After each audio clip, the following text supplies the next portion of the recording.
دوستو آپ سب کو NAQ TV4 پر خوش آمدید۔ میرے عزیز دوستو، اگر پاکستان کے موجودہ حالات کے بارے میں دیکھا جائے تو ایک لفظ پاکستان کی موجودہ صورتحال میں بہت اہم پایا جاتا ہے۔ میرے عزیز دوستو، مہاراج کا مضمون پاکستان کی سیاسی، اخلاقی، معاشرتی حالات کے اوپر ایک مجموعی طور پر سب کے لیے یہ مضمون ہم آپ کے سامنے رکھنے کی کوشش کریں گے۔ میرے عزیز دوستو، تکبر ایک برا نام ہے۔ تکبر کی حقیقت یہ ہے جو انسان خود کو دوسروں سے اعلیٰ سمجھے، اپنے آپ کو پوتر سمجھے، پاک باز سمجھے، اس سے انسان کے تکبر میں ہوا پیدا ہوتی ہے۔ میرے عزیز دوستو، نبی کریم صلی اللہ علیہ وآلہ وسلم کا ارشاد ہے، مولا میں اگر تکبر کی ہوا میں ہوں، تیری پناہ چاہتا ہوں۔ جب انسان میں یہ ہوا پیدا ہوتی ہے، یوں وہ دوسروں کو اپنے سے کمتر، حقیر سمجھنے لگ جاتا ہے اور وہ اپنے آپ کو متکبر کے نام پر سمجھا جاتا ہے۔ میرے عزیز دوستو، یہ بھی ممکن ہے وہ دوسروں کو اپنے لائق خادم بھی نہ سمجھے، غلام بھی نہ سمجھے اور کہے یہ اس قابل کہاں جو میری خدمت بجا لائیں یا میرے برابر بیٹھ بھی سکیں۔ میرے عزیز دوستو، جو ہر اولیاء اللہ نے مقدس اعظم ہوں، خلفاء ہوں، ہر نیک پرہیزگار اللہ کا محبوب بندہ ہو، وہ کسی کو اپنا آستانہ یا ہاتھ چومنے کی اجازت نہیں دیتے۔ یہ بہت بڑا تکبر ہے جو اللہ تعالیٰ کو پسند نہیں۔ اللہ کی کبریائی سے بڑھ کر کیوں یہ سمجھا جاتا ہے اور اللہ تعالیٰ ہر ایک کی بندگی قبول فرما لیتا ہے۔ متکبر آدمی اس کے برعکس ہوتا ہے۔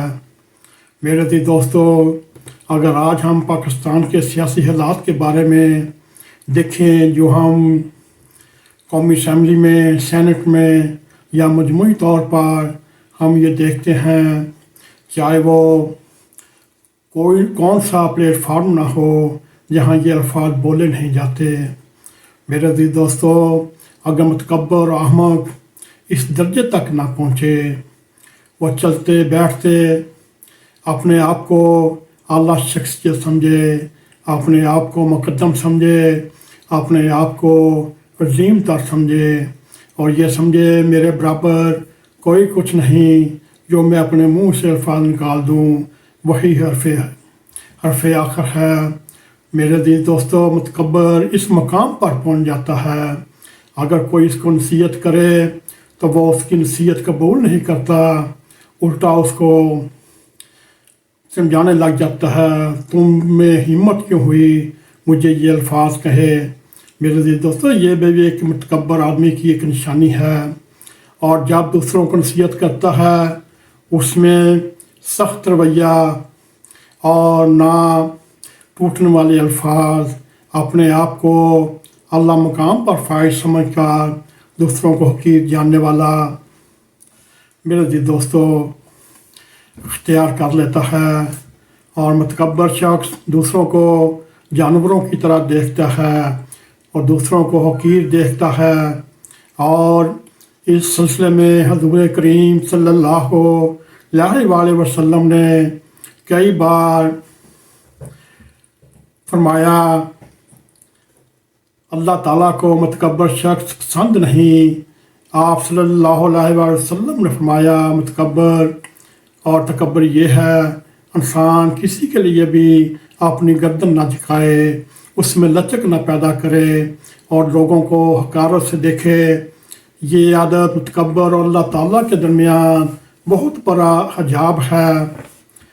اس سے کئی بڑے برے اخلاق پیدا ہوتے ہیں، اور تکبر تمام اچھے اخلاق کو انسانوں کے لیے روک لیتا ہے، جس پر خواجگی، خوش پسندی، شدت پسندی، انتہا پسندی اور فضیلت غالب آ جائے۔ وہ مسلمانوں کے لیے وہ چیز پسند کرتا ہے جو اپنے لیے نہیں پسند کرتا۔ میرے دوستو، یہ مومن کی صفت نہیں، یہ کسی کی عاجزی ہی نہیں کرتا، یہ کسی کی عزت نہیں کرتا، یہ متقین کی صفت نہیں۔ وہ کینہ و حسد سے اپنا ہاتھ روک سکے اور اپنا غصہ نہیں روک سکتا، اور اپنی زبان کو روک نہیں سکتا، اور زبان کے ذریعے غیبت کو روک نہیں سکتا۔ میرے دوستو، دل و مکر فریب سے محفوظ نہیں رہ سکتا، ہر وقت متکبر رویہ اختیار کرتے ہوئے، چاہے وہ جیل میں ہو، چاہے وہ عام انسانوں میں ہو، مگر وہ اپنے آپ کو دیوتا سمجھتا ہو، اتار سمجھتا ہو۔ میرے دوستو، اگر پھر بھی نہیں وہ آدمی سمجھتا، ہر اس شخص کے لیے وہ کینہ رکھتا ہے، اس کی عزت نہیں کرتا، اس کی تعظیم نہیں کرتا، اور وہ چاہتا ہے میرے ارد گرد ہر وقت تعریف کرنے والے لوگ بیٹھے ہوں اور ہر وقت میری جی حضوری کرتے رہیں۔ کوئی شخص اس وقت تک مومن نہیں ہو سکتا جب تک وہ خود کو فراموش کر دے اور دنیا کا سکون و راحت بھی نہ پائے۔ ایک ولی کامل کا قول ہے، اگر جنت کی خوشبو سیکھنی ہے تو خود کو سب سے کم تر درجے پہ رکھو، پھر آپ سے اللہ اس کا رسول بھی خوش۔ میرے دوستو، اگر آپ کو ہمارا یہ پروگرام پسند آئے، اس کو لائک بھی کریں، اس کو شیئر بھی کریں، کمنٹ سیکشن میں جا کر اپنا نظارہ خیال کرتے ہوئے NAQ-TV4 کو سبسکرائب کریں۔ میرے دوستو، جاتے بیل آئیکن کو کلک کریں تاکہ آپ کو ہماری آنے والی ویڈیو بر وقت ملتی رہیں۔ اسی کے ساتھ ہمیں اجازت دیں۔ السلام علیکم ورحمۃ اللہ وبرکاتہ۔